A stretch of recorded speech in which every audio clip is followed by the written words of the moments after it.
cómo acompañar, incluso identificar si tenemos hijos precoces. Vamos incluso a definir también este término y por eso está con nosotros nuestros amigos y queridos también compañeros especialistas, Alejandro Soto, psiquiatra y también psicoterapeuta, y Diana Zamora, especialista en educación respetuosa. Gracias por estar con nosotros. Y este tema, a ver, ¿podemos definir un poco qué es precoz? Claro que sí, y es un tema súper importante. La palabra precoz quiere decir prematuro, es decir, antes de tiempo. ¿Sí? Podemos pensar desde un huevito, ¿no? Antes de que se forme el pollo, se abre y entonces lo abrimos precozmente, ¿no? En términos de infancia hay que tomar en cuenta que hay periodos de desarrollo que se consideran normales, ¿no? Dentro de nuestra escala madurativa. La infancia se va a dividir en dos periodos principales y gruesos, que es la primera y la segunda infancia. La primera va de los 0 meses hasta los 6 años, la segunda de los 7 a los 11. En la primera infancia tenemos dos bloques, la primera infancia temprana y la primera infancia tardía. Ahora, ¿cuándo se considera precoz, Rodrigo? Hay que hablar primero de que no es lo mismo la precocidad a nivel sexual, por ejemplo, el desarrollo psicosexual del niño, la precocidad a nivel biológico, cuando el niño madura o tiene una maduración previa, o la precocidad intelectual o cognitiva. Aquí podemos también entender una cosa. Hay niños que son precoces en temas neurobiológicos. ¿Eso qué quiere decir? Que van a ser niños que desarrollan habilidades antes de lo que se espera. Hablan antes de lo que se espera, caminan antes de lo que se espera, empiezan a desarrollar ciertas habilidades en cuestión, no sé, al lenguaje, ¿no? Al tema del pensamiento matemático. Y hay otro, que es el que estábamos platicando hace rato, que es la precocidad en el tema de la sexualidad, ¿no? Y entonces aquí hay que también entender que puede ser un tema de desarrollo, es decir, lo que llamamos la pubertad precoz, que en los niños varones se da antes de los 9 años y en las nenas antes de los 8 años. Y en este caso sí así se llamaría precoz. Sí, la pubertad precoz, que quiere decir está desarrollando a nivel digamos, hormonal, pues, o sea, en sus hormonas, en sus glándulas antes de tiempo, y este es un tema que sí se tiene que tratar con un médico, tenemos que ir con el endocri infantil. Y la otra es la hipersexualización de la infancia, que esto no es que el niño sea precoz, sino a qué contenido lo estamos exponiendo, que está desarrollando cosas que no le toca vivir, pero que el niño ya las quiere vivir porque lo estamos presionando inconscientemente para que esté expuesto, ¿no? Perfecto. Creo que este tema es importante que también usted que está en casa nos los comparta. Si usted considera que fue algún niño precoz, si considera que algún conocido, algún amigo lo tiene, porque si lo ponemos sobre la mesa es mucho más fácil poderlo desmenuzar, platicar y ver hasta dónde sí y hasta dónde no, Alejandro. Sí, si bien es cierto que estas guías de edades ayudan, también hay que considerar el tema individual, ¿no? O sea, de repente que alguien menstrue antes de los 8 años, pues probablemente no hay tanto problema si va teniendo un desarrollo de manera, digámoslo, como adecuada. La parte aquí importante, y que es ahí donde me gustaría entrar, es que el término se ocupa mucho para temas sexuales con pequeños y particularmente para la justificación de adultos que están buscando la interacción con estos niños precoces, ¿no? Y entonces ahí vamos. Es decir, el término precoz en el área de sexualidad no existe.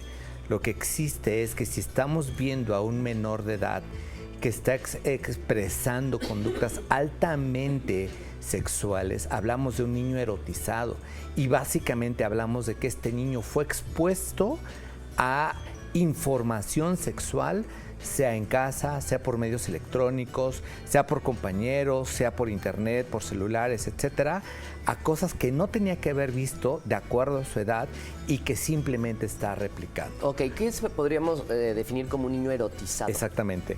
Pues ahí va. El tema del niño erotizado es que en un discurso, estamos hablando 5, 6, 7, 8, 9, 10 años, empieza a tener un lenguaje relacionado al pene, la vagina, los testículos, que abiertamente se esté tocando el pene y la vagina, que de repente empiece a interactuar con otros niños bajo este componente y empezar a hablar de relaciones sexuales, que esté generando movimientos o que se esté masturbando enfrente de los demás.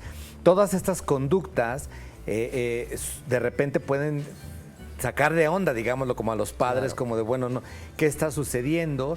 Y si hay que poner la atención, hay que llevarlos a estos niños con un especialista, porque es posible que o estén siendo víctimas de algún tipo de abuso sexual o estén simplemente siendo expuestos a través de pornografía, la Claro. están observando y la están replicando. Y sobre todo porque no están bien acompañados, ¿no? Pensaba yo, ¿no? O sea, obviamente los adultos tienen como su vida sexual, posiblemente ahora, ¿no? Que está de moda esta libertad de pues, los juegos eróticos, algunas revistas. Si un menor está cercano a eso, sí puede tener un efecto secundario. Totalmente. Además estamos hablando de que el desarrollo psicosexual tiene que ir de la mano con el desarrollo emocional. La adolescencia es ese momento, ese espacio en donde el niño cambia y empieza a conocerlo, y entonces el padre de familia, la madre de familia tiene que estar pendiente de aquellas dudas que pues obviamente van a acontecer, ¿no? El no tener tabús en casa ayuda muchísimo a que nosotros podamos interactuar de una forma positiva y sana. Pero ¿qué pasa con lo que dice Alejandro? No estamos hablando solo de la curiosidad infantil, aquí estamos hablando de la inducción a la sexualidad. Es decir, un niño erotizado se podría definir como un niño que ha estado sujeto a una especie de manipulación por parte del adulto a través de información que no le corresponde ni por edad física ni por edad emocional, y que obviamente el niño pues no va a saber qué hacer con esa información. Entonces cambiaríamos más bien el término precoz en este sentido, como también lo que llamamos la perversión infantil, ¿no? Y sí, ahora es muchísimo, muy fácil que el niño se pierda ahí. Tenemos las redes sociales, hay niños que tienen inclusive libre acceso a la tecnología. Los padres no ponen eso hay que filtros tener ahí. mucho cuidado, porque luego le echamos la culpa a todos los alrededores. Posiblemente en casa lo tenemos muy bien manejado, el lenguaje, las amistades, pero cuando tú le das a un menor, y un menor es un niño de 12, de 13, 14, De 5, 15, de 6, que Rodrigo. tiene un acceso con Sí. datos al internet, que el internet es vasto, pueden encontrar cualquier cantidad de cosas, además de que entre ellos se comparten. Entonces, cuando un niño está como muy cercano a ese tipo de cosas, es más fácil que esto suceda. Sí, exactamente. Y entonces, regresando al punto, de repente me decía alguien alguna vez en un programa de radio, es que llegó este niño y entonces me empezó a tocar la pierna y de repente parecía que quería tener relaciones sexuales. Y el adulto decía, bueno, pues es que si es realmente precoz, pues probablemente lo pudiéramos ayudar para que entonces descubra su sexualidad y entonces sea un lugar seguro y demás, de decir, a ver, calma, hay un adulto y el adulto sabe y tiene que tener conciencia que eso no se puede realizar con un menor de edad, ¿no? Entonces, tenemos un niño que está expresando una conducta que no debería y que hay que valorar para poder ver qué es lo que está sucediendo, porque por supuesto que esto lo va a exponer a un tipo de violación o abuso más adelante, si no es que ya estuvo. Entonces, sí hay que estar como muy al pendiente de esto, es decir, en términos puntuales, hablando de sexualidad, no existe el término precoz, estamos hablando de un niño que fue erotizado, que fue expuesto a información sexual en el momento inadecuado. Claro, tenemos que abrir una pausa, necesitamos sus puntos de vista, principalmente en nuestra encuesta. ¿Sabes cómo identificar a un niño precoz? Ya están apareciendo justamente en pantalla, 70% nos comenta que no y el 30% que sí, pues lo sabe identificar. Esperamos también sus mensajes, escríbanos 22 26 15 99 17, continuamos.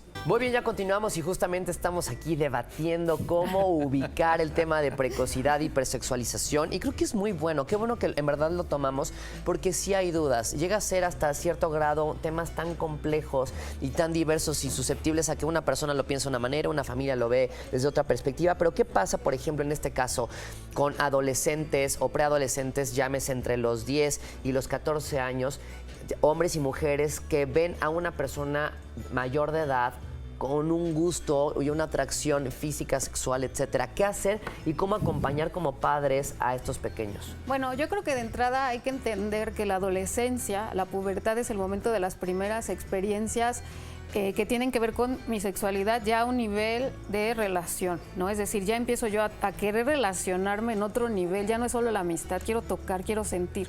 Entonces no podemos decirles que es malo, porque eso es lo que están sintiendo. Pero por otro lado es súper importante ganarnos la confianza de los chicos, y más que ganarnos es abrirla, es decir, vamos a hablar de esto. Y enseñar, importantísimo, y creo que es como la base, es las relaciones saludables. O sea, ¿qué es una relación saludable?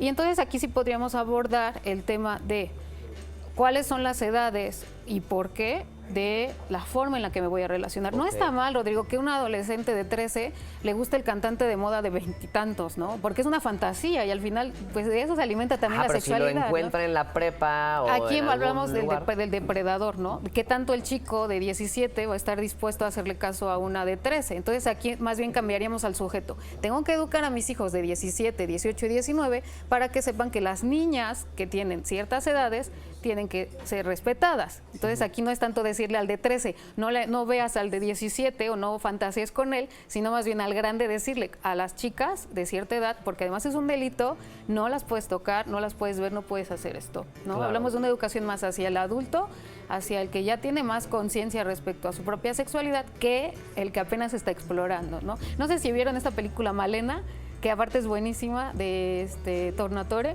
No, véanla. Si quieren aprender sobre adolescencia y sobre... Sí, es súper bonita y te aborda muy bien esto. Es un niño de 8 años que se enamora de una señora de mi edad, creo de 30 y tantos.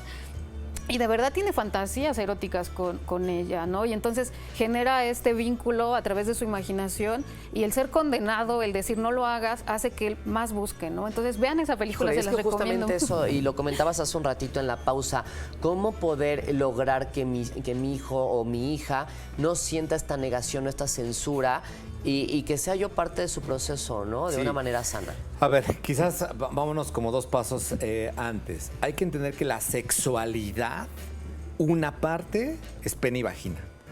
Nada más es una parte. La sexualidad es cómo yo me identifico como hombre y como mujer, cómo yo me cuido en mi persona, cómo yo cuido mis emociones y la manera en cómo interactúo. Todo esto. Y entonces, de repente cuando el mensaje es no puedes tener sexo, el sexo es malo, no te masturbes, no te toques, estamos mandando un mensaje que empieza a ser contradictorio en el adolescente. Y la verdad es que se sabe que cuando le decimos no a alguien, le estamos diciendo hazlo. Entonces, de entrada, la parte más relevante de hablar y de entender la sexualidad como un todo es...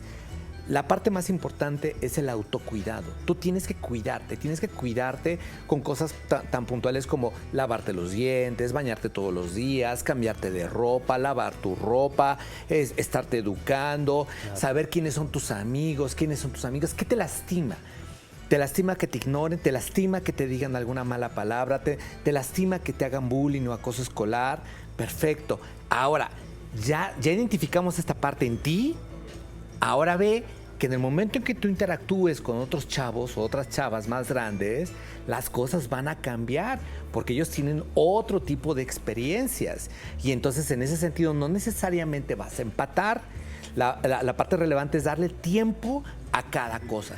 Tuviste tiempo para jugar a las canicas o a las muñecas, tuviste tiempo para estar o tienes tiempo para estar en el celular, va a haber tiempo para hacer otro tipo de actividades, pero es poco a poco. Y ojo, porque también se tiene que decir, hay que tener mucho cuidado con embarazos no planeados y hay estudios que demuestran que si nosotros vamos educando a nuestros adolescentes con términos de métodos anticonceptivos, preservativos, etcétera, no es que les estemos infundando que ya inicien la vida sexual. Pues es como incentivando. Exactamente, sino lo que se sabe es que en el momento en que le estamos enseñando, esa información tarde o temprano la van a tener en internet y en el teléfono. Entonces, si se las damos nosotros o los llevamos con alguien que se lo dé, lo que se sabe es que el adolescente va tomando conciencia de esta responsabilidad. De tal manera que más allá de que yo le esté diciendo, no hables con un chico de 17 o de 18 años, el propio individuo, porque aparte yo no voy a estar ahí todo el tiempo en la escuela, ni tampoco voy a estar todo el tiempo ahí en la calle, ojalá, pero no se puede. O sea, el propio individuo, es decir, el adolescente, va teniendo este sentido de autocuidado para empezarse a proteger. Y de entonces, que empieza a tener ese poder de decisión. Exacto. Y entonces puede decir, no porque esto me puede perjudicar, no porque no estoy en condiciones, no porque así como mi papá o mi mamá me permite subirme a un juego mecánico que es seguro, hay otros juegos que no son seguros y ya tendré la edad para eso. Entonces ya cuando se manda el mensaje integral, los adolescentes lo van entendiendo de forma diferente al simple hecho de no puedes andar con ese chico porque es mayor que tú.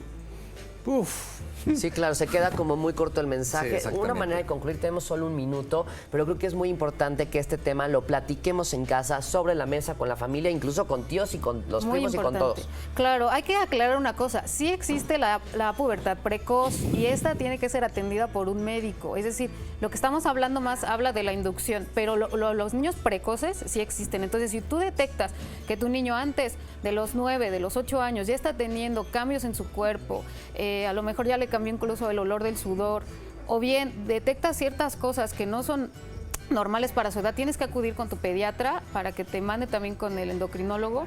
Y otra cosa importante, cuando hablamos de un niño precoz en el tema de lo cognitivo, hablamos de niños también que son de alta demanda, o sea, niños que desde muy chiquitos son muy demandantes en muchos aspectos, hablan más rápido, caminan más rápido, se mueven más que otros bebés. Todo eso siempre con el especialista, por favor. No se confíen, vayan siempre con su especialista de confianza para cualquier tema que tengan respecto al desarrollo de sus hijos. Y de verdad que, como siempre lo decimos aquí, la terapia es canasta básica. Entonces no lo descarten, no lo descarten. Tienen temas de orientación familiar, vayan Perfecto. con el orientador familiar y en fin. Pues gracias a ustedes por compartirnos su experiencia y gracias a ustedes por escuchar, por estar abiertos a estos temas que como familia necesitamos, porque si queremos crecer como sociedad y queremos evitar problemas que pasan comúnmente, la mejor manera es hablando y comunicándose. Nosotros continuamos.